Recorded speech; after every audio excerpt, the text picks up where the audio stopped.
Sa isang malawak na subdivision sa gilid ng syudad, nakatayo ang pinakamalaking mansyon na nakita ng mga tao. Nakapaloob ito sa mataas na pader na may alambre, may gwardya sa bawat kanto at may CCTV na nakatutok sa lahat ng sulok. Sa labas pa lamang, halatang hindi ordinaryong pamilya ang mga nakatira rito. Ito ang tahanan ng pamilya Buaya. Si Don Federico Buaya ang haligi ng pamilya, isang kilalang kontraktor ng gobyerno.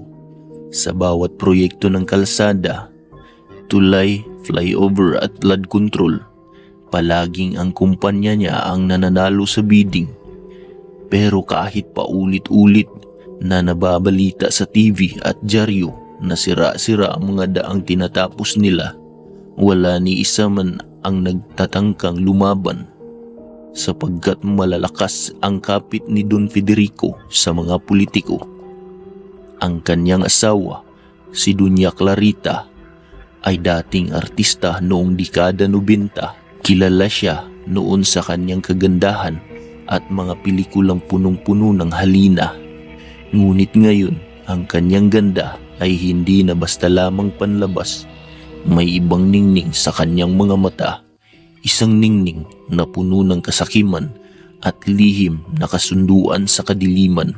At naroon ang kanilang 3 anak.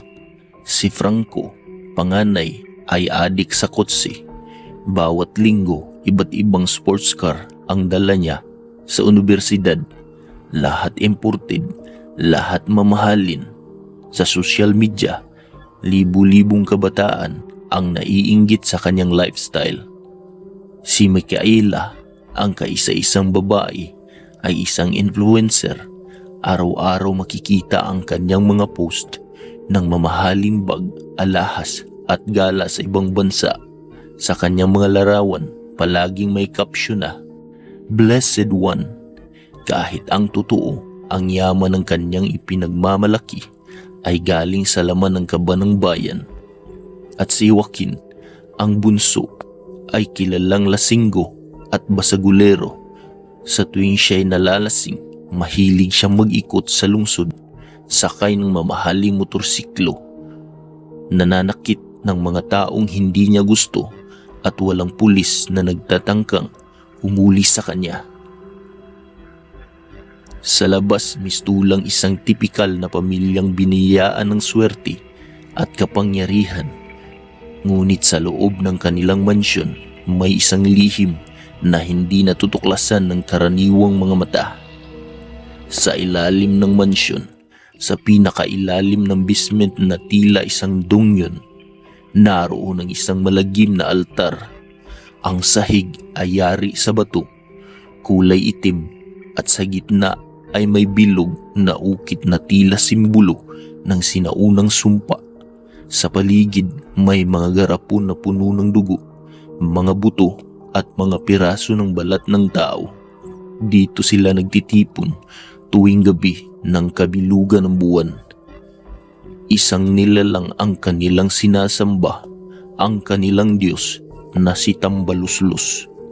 Ang Tambaluslos ay isang halimaw na nakakatakot at nakakatawa sa parehong pagkakataon.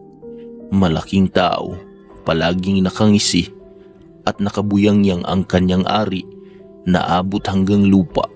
Ngunit higit sa lahat, siya'y bangag na Panginoon, palaging nalulung sa usok mula sa sinunog na insenso at sa dugo ng mga inosenteng biktima. Sa tuwing may ritual, lumalabas siya mula sa anino ng altar at hinihingi ang kanyang handog. "Don Federico, may utang pa kayo sa akin." Wika ng halimaw sa malalim na tinig na may halakhak. "Maghandog kayo ng isang taong pumipigil sa inyong proyekto." At tulad ng isang masunuring alipin, si Don Federico ay nag-aatas sa kanyang mga tauhan na paalisin ang sinumang lumalaban sa kanila, mga aktivista, mga whistleblower o kahit ordinaryong mamamayan. na nagrereklamo sa sirang daan. Pag nawala ang tao, hindi na sila muling nakikita sapagkat ang kanilang katawan ay inialay bilang pagkain ng tambaluslus. Noong gabing iyon, sama-sama ang buong pamilya sa ilalim ng mansyon. Nagsimula na ang ritual. Si Doña Clarita nakasuot ng pulang damit na tila kasuotang pangbabaylan ang nagsindi ng insenso. Kumalat ang makapal na usok na may halong amoy ng sinunog na dugo. Si Franco at Joaquin ay nagtulak ng isang malaking drum. Binuksan nila ito at lumabas ang amoy ng nabubulok na laman. Nandoon ang isang lalaki, wala ng buhay. Siya ang isang foreman ng proyekto na nagbanta noon na isusumbong ang anomalya ng kanilang kumpanya. Itinaas ni Don Federico ang kanyang kamay, hawak ang kutsilyong ginto. Sa ngalan ng ating Diyos na tambaluslus, tanggapin mo ang aming handog.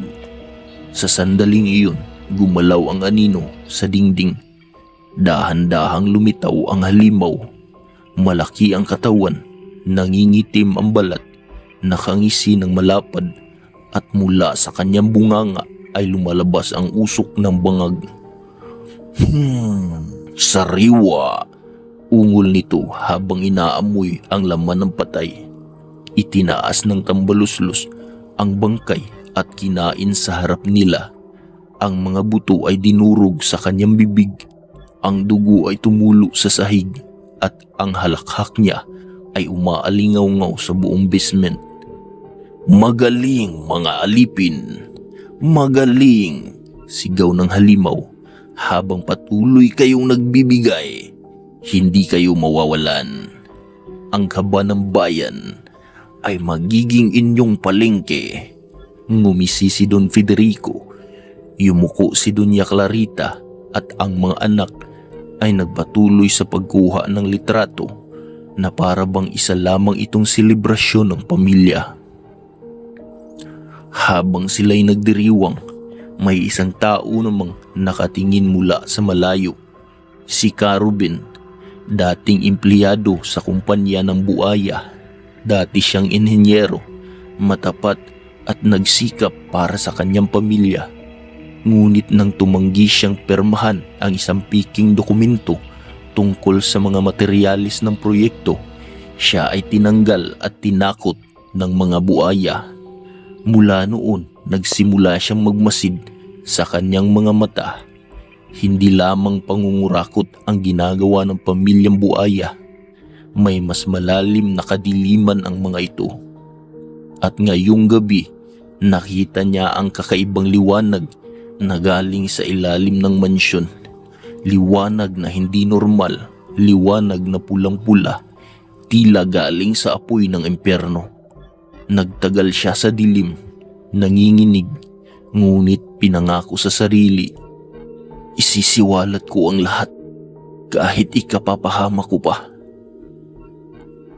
Sa ibabaw ng mansyon ng pamilya buaya, tila isang ordinaryong araw lamang. Mainit ang sikat ng araw at sa labas ay makikita ang mga mamahaling kotse na nakaparada sa garahe, Ferrari, Lamborghini at iba pa. At sa mga motorsiklong imported, ang bawat sasakyan ay parang isang tropeyo ng kayabangan. Pero sa loob ng bahay, nagsisimula ang ibang klasing palabas. Si Franco, ang panganay, ay nakahilata sa sofa habang niyuyup-yup ang kanyang mamahaling sigarilyo na imported mula sa Europa. Sa tabi niya, nakabukas ang kanyang laptop kung saan nakikita ang mga bagong delivery para sa kanyang koleksyon ng kotse. 3 McLaren na lang, kumpleto na ang koleksyon ko. Pagmamalaki niya sa kanyang kaibigan sa telepono. Sabihin mo sa akin, sino pa ba sa Pilipinas ang may ganito? Halos hindi na niya naintindihan ang negosyo ng pamilya. Para sa kanya, sapat na ang pangalan nilang buaya para maging Diyos. siya sa mata ng lipunan. At kapag may lumalaban sa kanya, alam niyang kayang-kaya itong takutin ng kanilang mga tauhan. Isang beses habang nagdadrive ng bagong sports car, muntik na niyang mabangga ang isang lumang jeepney. Imbis na humingi ng tawad, siya pa ang bumaba, sinapak ang driver at binulyawan. Alam mo ba kung sino ako? Franco Buaya. Hindi ako basta-basta. Gago ka. At sa kahit dumating ang mga pulis, wala ni isa man ang humuli sa kanya.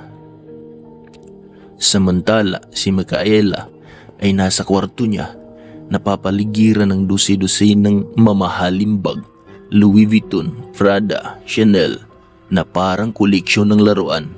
May sariling camera crew pa siya sapagkat araw-araw ay nagla-livestream siya para sa kanyang milyong followers. Good morning my loves, bati niya sa camera. Nandito ako ngayon para ipakita ang bagong Hermes bag na worth 2.5 million pesos. Siyempre, deserve natin to dahil we only live once. Ang mga komento sa livestream ay halo-halo. May mga humahanga, may naiinggit at may mga galit. Grabe, anak mayaman goals, sabi ng isa. Wala kayong konsensya, pera ng bayan yan, sigaw ng isa pa. Ngunit hindi siya naapektuhan. Sa halip natawa pa siya. Mga inggitera, kung ayaw ninyo sa akin, huwag kayong manood. Ngunit sa likod ng kanyang ngiti, may isa pang lihim. Sa tuwing gabi, bago matulog, siya lumalabas sa kanilang hardin at doon nagpapakita ang kanyang tunay na anyo. Mata na nagiging pula, ngipin na humahaba at dila na parang ahas. Madalas niyang paglalaruan ang mga alagang aso ng kapitbahay. Dinadala niya ito sa dilim at pinupunit ng kanyang mga kuko. Para sa kanya, ang pagpatay ng hayop ay parang pag-inom lamang ng tubig. Isang kasanayan bago siya humantong sa mas malalaking biktima. Samantala, ang bunso na si Joaquin ay hindi mapakali sa mansyon. Madalas ay nasa bar, nalalasing at nag-aaway. Kilalang kilala siya ng mga bodyguard, bartender at pulis. Sa tuwing may away, siya ang laging nag-uumpisa. Minsan, binato niya ng bote ang isang waiter na hindi agad nakapagsilbi. Minsan binumugbog niya ang isang estudyante sa kalye dahil nakatingin daw ng masama sa kanya. Anak ako ni Don Federico Buaya. Wala kayong laban sa akin, sigaw niya sa lahat. Ngunit hindi lamang suntok at yabang ang kanyang armas. May isang gabi nang masyado siyang nalasing. Nakakita siya ng isang pulubi sa gilid ng kalsada. Sa halip na bigyan, nilapitan niya ito at dahang-dahang lumalabas ang kanyang pangil. Gutom ako, bulong niya bago sinunggaban ang pulubi. Kinabukasan, wala nang nakakita pa sa taong iyon. Isa na namang biktima ng pamilyang Buaya. Habang abala ang mga anak sa kanilang bisyo, si Don Federico at Doña Clarita ay nagpatawag ng pulong sa ilalim ng mansyon. Naroon ang altar ng tambaluslos at gaya ng dati, umuusok ang insenso at dumadagungdong ang halakhak ng halimaw. Magaling, magaling, sigaw ng tambaluslos habang nakatingin sa mag-asawa. Ngunit hindi sapat ang inyong handog. Lumalaki ang inyong kapangyarihan at lumalaki rin ang aking gutom. Panginoon, ano pa po ang nais ninyo? Tanong ni Don Federico. Isa pang malaking proyekto, isang tulay na hindi matatapos. Ibigay ninyo sa akin ang mga manggagawang tatanggalin ninyo. Ang kanilang dugo ay magiging sa akin. Ngumisi si Doña Clarita. Madali po iyon. May mga kontrata kaming hawak. Ilang libong manggagawa ang pwede naming tanggalin. Magaling! Halakhak ng halimaw habang tumatagas ang dugo. Dadami ang inyong kayamanan, ngunit huwag kayong titigil. Kapag ako'y nagugutom, kayo mismo ang kakainin ko. Sa telebisyon, sunod-sunod ang balita. Isang tulay na bumagsak kahit bagong bukas pa lamang. Mga manggagawang hindi pinasahod at basta na lang tinatanggal. Mga aktivista at whistleblower na biglang naglaho. Ngunit walang hustisya. Sa halip, puro pahayag ng ongoing investigation at aksident lang ito. Ang mga tao ay unti-unti nang nagugutom at nagagalit. Ngunit sino ba ang lalaban sa pamilya Buaya kung pati ang mga politiko at pulis ay hawak nila? Samantala si Carubin ay patuloy sa kanyang investigasyon. Sa kanyang maliit na kwarto, nakakalat ang mga litrato, dokumento at clipping ng balita. Nakita niya ang koneksyon. Bawat proyektong hawak ng pamilya ay nauuwi sa anomalya at bawat anomalya ay may kasamang pagkawala ng tao. Hindi ito normal, may halimaw na nasa likod nito, bulong niya sa sarili. Sa isang gabi, nakapasok siya sa compound ng mansyon. Nagkunwaring trabahador. Habang naglilibot, narinig niya ang halakhak mula sa ilalim ng lupa. Hindi ito halakhak ng tao, kundi halakhak ng isang nilalang. Dahan-dahan siyang lumapit at nakita ang ilaw mula sa basement. Doon niya nasilayan ang altar at ang aninong nakangisi, nakabuyangyang at amoy usok. Napaatras siya, nanginginig. Diyos ko, hindi lang pala sila magnanakaw. Mga halimaw sila. Sa bayan, tila normal lang ang pag-iikot ng mundo. May mga proyektong ipinagmamalaki ng gobyerno. Mga tulay na hindi pa tapos pero may ribbon cutting na. Mga flood control na hindi naman pumipigil sa baha at mga eskwelahang walang silid-aralan pero bilyon-bilyon ng piso ang ginastos. Sa bawat pagpapasinaya, palaging nandoon si Don Federico, nakangiti, nakabarong at katabi ang mga politikong kilalang kilala.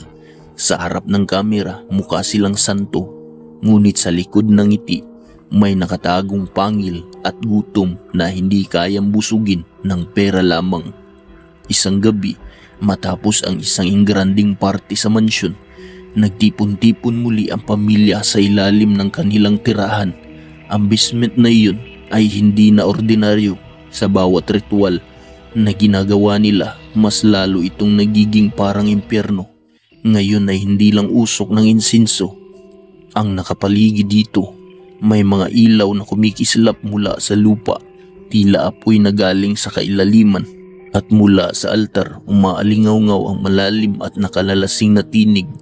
Federico, Clarita, mga alipin ko, narito ako. At unti-unting lumilitaw ang tambaluslus, ang kanilang Diyos na bangag. Ang nilalang ay mas malaki kaysa dati.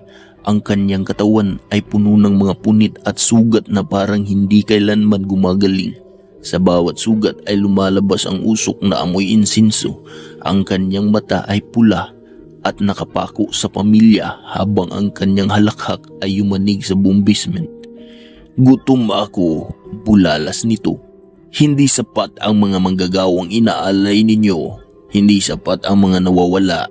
Gusto ko ng mas malaki, mas ingranding handog. Lumapit si Don Federico, nakayuko, hawak ang kanyang dibdib. Panginoon, anong nais ninyong gawin namin? Ngumisi ang tambaluslos, sabog ang anyo nito. Nanginginig ang katawan habang sinisinghot ang usok mula sa mga sinunog na alay. Magpatayo kayo ng bagong proyekto. Isang dambuhalang tulay, ngunit huwag ninyo itong tapusin. Ang pundo ay inyo, ngunit ang mga kaluluwang mawawala. Ng trabahador, ang kanilang dugo ay sa akin. Tumawa ng malakas si Doña Clarita. Napakadali niyan, Panginoon. May pipeline na kami ng mga ghost project. Lahat ng dokumento ready na. Ang mga senador at mayor hawak na namin. Ngunit hindi natapos ang kanilang usapan. Biglang nagbago ang mukha ng tambaluslos. Ang kanyang ngisi ay naging pagngangalit. Lumapit siya at itinutok ang kanyang mahabang daliri sa kanila. Huwag kayong magpabaya kapag ako'y nagugutom at walang alay. Kayo mismo ang kakainin ko. Dumadagundong ang lupa Ang mga garapon ng dugo sa altar ay nabitak at kumalat sa sahig. Ang mga anak ni sina Franco, Micaela at Joaquin ay napaatras, nanginginig. Ngunit imbis na matakot, biglang natawa si Joaquin. Di mas maganda. Maganda yan, Panginoon, para mas marami pa kaming makuha. At sa halakhak na iyon, muling nagbalik sa ngisi ang tambaluslos para bang nasiyahan siya sa kasakiman ng mga anak. Kinabukasan, mabilis ang galaw ng pamilya Buaya. Sa mga balita, biglang lumabas ang bagong proyekto. Isang tulay na tatawid sa dagat na may halagang bilyong piso. Isang flood control sa bayan na hindi naman binabaha. Isang eskwelahang pampubliko na may nakalaan ngunit wala namang plano. At sa bawat proyektong iyon, ang mga malaking bahagi ng pundo ay diretsong napupunta sa bulsa ng pamilya. Ngunit higit pa rito, daan-daan ang nagtanggal ng manggagawa, mga pamilyang nawalan ng hanap buhay, mga batang nagutom, at bawat isa sa kanila ay nakatali ang kapalaran sa altar ng tambaluslos. Sa kabila ng takot, nagsimula ng bumigat ang hinanakit ng mga tao. Sa mga lansangan, may mga rally, hawak nila ang mga placard. Ayusin ang daan, hindi bulsa. Ibalik ang kaba ng bayan, pamilya Buaya, mga magnanakaw. Ngunit hindi pa man nagtatagal, isa-isa nang nawawala ang mga leader ng rally. Isang gabi, isang organizer ang inakyat sa kanyang bahay at hindi na muling nakalabas. Isang araw, isang estudyanteng nagprotesta ay natagpo ang patay sa gilid ng kalsada, gutay-gutay ang katawan. At sa bawat pagkawala, muling lumalakas ang halakhak ng tambaluslos sa ilalim ng mansyon. Samantala, si Carubin ay patuloy na nagbabantay sa kanyang maliit na kwarto. Nagdidikit siya ng mga larawan ng mga nawawalang tao. Sa gitna ng corkboard, naroon ang larawan ng pamilya Buaya. Hindi sapat na investigasyon lang. Kailangan kong ilantad ang halimaw na ito, bulong niya sa sarili. Isang gabi, sinubukan niyang sundan ang isang truck na papunta sa mansyon. Sa loob may nakasilip na mga kahon. Ngunit nang ito'y mabuksan niya, halos himitayin siya. Mga katawan ng manggagawa, nakasalansan para mga baboy sa palengke. Ang ilan buhay pa, umiiyak, humingi ng tulong. Diyos ko, bulong niya, sila ang handog. Agad siyang tumakbo palayo, hawak ang kanyang kamera. May ebidensya na siya. Ngunit alam niyang sa oras na malaman ng pamilya, siya naman ang isusunod na punteriyahin ng mga ito. Sa mansyon ay muling nagtipo ng pamilya. Habang ang mga katawan ay inihahandog, muling lumitaw ang tambaluslos. Mas bangag siya kaysa dati. Ang kanyang hininga ay mabigat, puno ng usok. Ang kanyang katawan ay nanginginig na parang palaging sabog. Ito ang gusto ko. Mas maraming laman, mas maraming dugo. Sigaw niya habang nilalapa ang mga manggagawa. Ang dugo ay umaagos sa altar, bumalot sa kanilang mga paa. At sa bawat pag-inom ng tambaluslos, lalo siyang lumalaki. Ang kanyang ngisi ay mas malapad. Ang kanyang tawa ay mas nakakatakot. Hindi ako titigil hanggang ang buong bayan ay maging sakripisyo ninyo.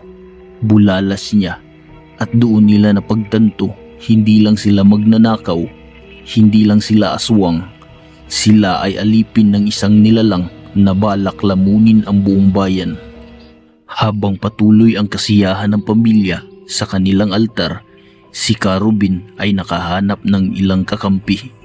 Mga taong nawalan ng mahal sa buhay dahil sa pamilya Buaya. Mga taong handa ng lumaban kahit kapalit ay ang kanilang buhay.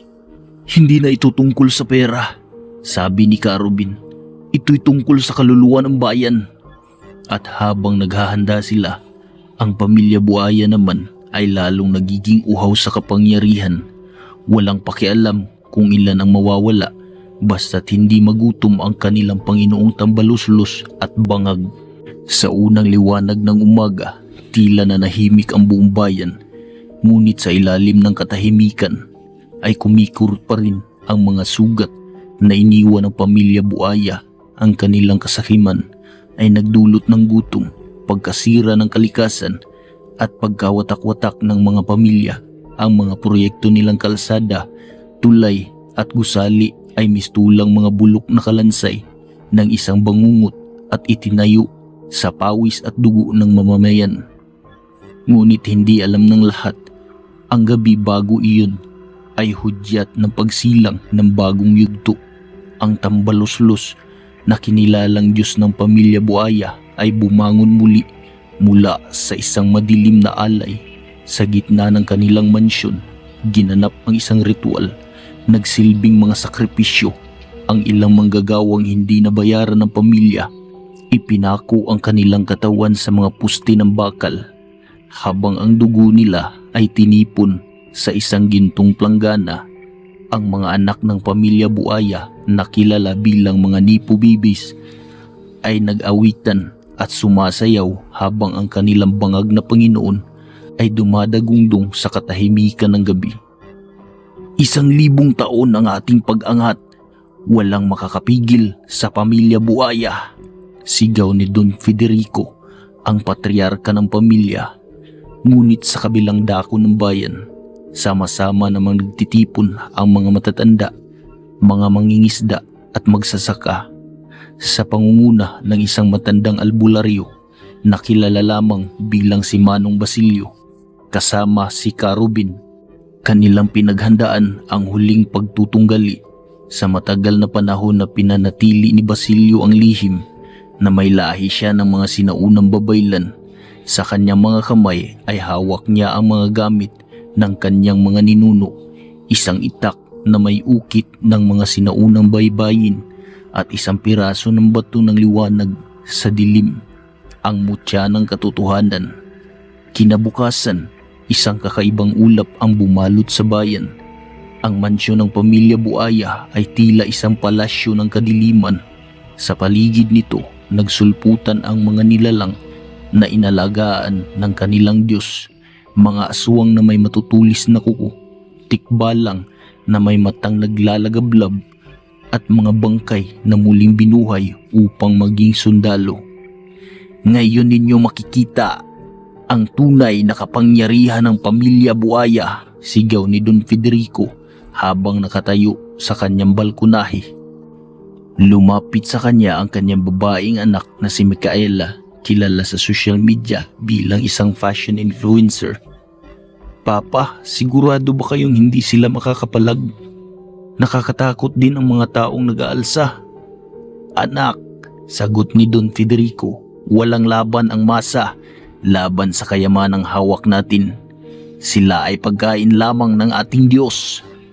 Ngunit sa kabila ng kanilang yabang, hindi nila inaasahan ang isang grupo ng bayaning ordinaryo.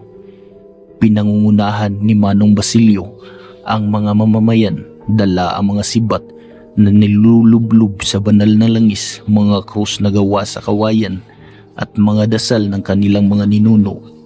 Mga kababayan, sigaw ni Basilio, hindi lang ito laban para sa ating sikmura, ito'y laban para sa ating kaluluwa. Sa gitna ng labanan, bumukas ang ulap sa ibabaw ng mansyon at bumaba ang tambaluslos. Ang kanyang malaking bibig ay nakanganga at ang bawat halakhak ay nagdudulot ng lindol. Ang mga sundalo ng bayan ay natumba sa lakas ng kanyang tinig. Ang mga Nipo Bibis ay nagbunyi, sumisigaw ng, "Diyos namin, wasakin mo sila!" Ngunit hindi nagtagal. Naglabas si Basilio ng mutya ng katotohanan. Ang liwanag nito ay tumagos sa kalangitan. Tinataboy ang kadiliman.